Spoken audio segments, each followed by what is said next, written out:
একটা কথা মনে রাখবি, ফাঁকি দেওয়া যায় না, মাকে সন্তান চিনে ফেলে, এটা মনে রাখবি।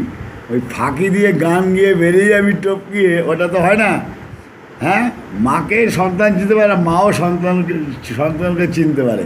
তা জয় জয় তারা মা, এটুকুই বললাম।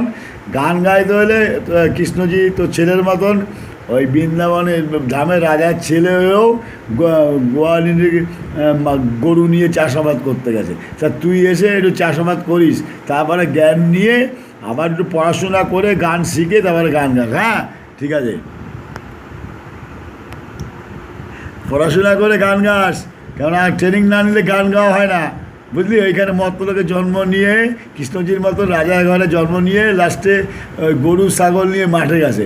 ওই গরু ছাগল নিয়ে মাঠে গিয়ে ট্রেনিং নিবি, তারপরে গান শিখবি, নাহলে গান আসবে না। হরে কৃষ্ণ হরে রাম, ভগবদ্গীতা, যীশু খ্রিস্ট হরে রাম, গুরু নাম, বুদ্ধদেব, সনাতনের নাম।